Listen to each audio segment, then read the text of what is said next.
Ambeļu pagasts ir viens no vismazākajiem Daugavpils novada pagastiem, bet neskatoties uz šo šķietamo mazumu, te dzīvo diezgan aktīvi cilvēki, kas ir gan labu projektu rakstītāji, gan arī īstenotāji.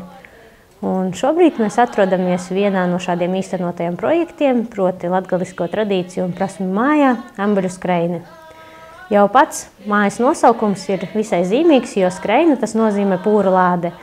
Un jau sākotnēji doma par šo māju ir tāda, lai tā būtu kā visu tradīciju, visu zinību glabātāja, kur varētu uzkrāt visas tās bagātības, kas ir raksturīgas tieši mūsu pagastam un mūsu novadam.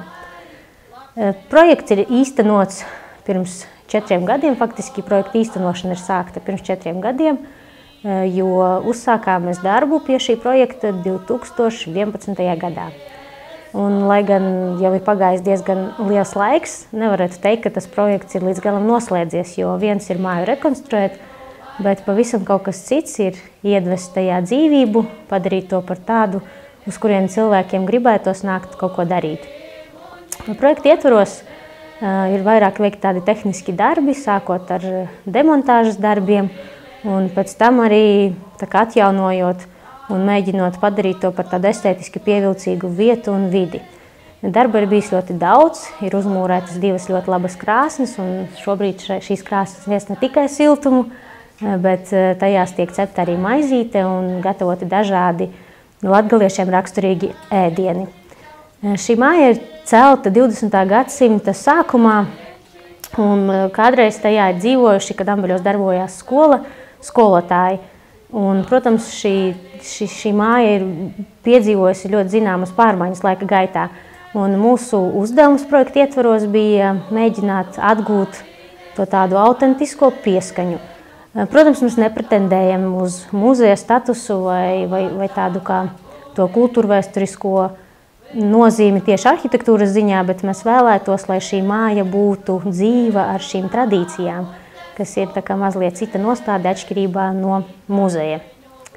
Ambeļu skreine atrodas ļoti zīmīgā vietā, un dažreiz pat šķiet, ka šī ir tāda dieva izvēlēta vieta. No tās paveras ļoti brīnišķīgs skats uz Višķu ezeru, un šķiet ik viens vietējais iedzīvotājs kādreiz ir nācis uz šejieni pabaudīt skaistos saulrietus un reizēm varbūt arī saulēktus. Šajā mājā mēs organizējam dažādas aktivitātes. Visbiežāk tās gan ir gadskārtu svinības, gan meteņdiena, gan ziemas un vasaras saulgrieži. Vasaras saulgrieži jau ir kļuvusi par tādu kā tradīciju, jo te tiek dedzināts liels ugunskurs, un tad visi var līksmoties un priecāties līdz saules lēktam. Viens no tādiem ļoti jaukiem pasākumiem, šķiet, ka tā varētu būt arī ļoti laba tradīcija, bija Saeimas dārza stādīšana, kad mēs apkārt Ambeļu skreinē, šai tradīciju mājai, stādījām dažādus kokus un krūmus, kā teiksim, ēdamos pīlāģus, kas varbūt nav tik īpaši raksturīgi, bet tomēr savu tādu eksotisko pieskaņu varētu ieviest kaut kādu papildus vērtību un arī interesi mūsu ciemiņiem.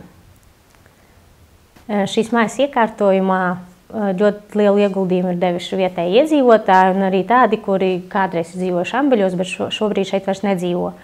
Un sadarbībā ar viņiem mums ir izdevies izveidot vairākas tādas izstādes, tieši kur var redzēt šo te tautas mākslu, ja tā var teikt, dvieļus, izšūtos, dažādas segas, un pateicoties arī iedzīvotāju dāvinājumiem, ziedojumiem, mēs esam kļuvuši bagātāki ar dažādiem ratiņiem, ar tādiem seniem priekšmetiem, ko izmantojam, teiksim, manā gadījumā mana vecmama un arī vecvecmama. Gribētos, lai šī vieta kļūst par tādu, kur cilvēki var pagaršot šo vienkāršo, bet tādu ļoti mierīgo reizēm latgaliešu dabu, kurā, protams, ir savs spīts, savs darba spars un arī reizēm var būt trakums. Un tas lielākais uzstādījums un laikam mērķis būtu tāds, lai cilvēks atnākot uz šejieni, piedaloties kaut kādās darbnīcās vai vienkārši apstaigājot apkārt, sajustu bērnību. Jo bērnība lielākajai daļai no mums ir tas laimīgais, skaistais laiks. Un es domāju, ka ikvienam ir patīkami atcerēties to sajūtu, ka tu ziemā noslaušām rokām pieeja pie tikko kurinātas siltas krāsnes, var savas rokas sasildīt, lai katrs var tā kā uz brīdi atgriezties savā bērnībā. Protams, mums ir vēl daudz ko darīt, bet mēs ļoti gribētu, lai tas kļūtu par tādu ļoti vērtīgu turisma objektu novada mērogā, un, ja skatīsimies tālāk, arī Latvijas mērogā. Sadarbībā arī ar biedrību Ambuļu ciema attīstības biedrību Cerība mums šīs mājas izmantošanas iespējas ir paplašinājušās, un tieši pateicoties biedrībai un tās vadītājiem Osvaldam Skromānam, mājas apkārtnē ir uzstādīti 40 koka soli, kurus var ļoti lieliski izmantot, organizējot dažādas brīvdabas pasākumus. Un sākotnēji Osvalda organizētā un īstenotā projekta doma bija, ka šie soli tiks izmantoti dažādiem kultūras un sporta pasākumiem, tad viņi tā ļoti dabiski ir iedzīvojušies mūsu Ambuļu skrējienes apkārtnē un tiek ļoti efektīvi un aktīvi izmantoti. Šī māja ir arī tāds ļoti labs ieguvums Ambuļu pagastam, jo tradicionāli katru gadu augustā, kad notiek Ambuļu pagasta svētki, arī šī māja tiek iesaistīta pagasta svētku pasākumu organizēšanā. Un ārkārtīgi liels paldies ir folkloras kopai Speiga, kas vienmēr cenšas savus pasākumus un dažādas aktivitātes īstenot tieši šeit. Un tas varbūt arī tā likumsakarīgi, jo kur vēl tās tradīcijas, kas ir arī saistīts ar mūsu dziesmām un dejām, īstenot, ja ne tradīciju un prasmju mājā. Sadarbībā arī ar dažām biedrībām mēs esam organizējuši gan danču vakarus, gan arī zīlēšanu. Un jauniešiem tas šķita tādi ļoti aizrautīgi, jo zīlēšana saskaņā ar senajām tradīcijām bija tāda varbūt arī mazliet neparasta.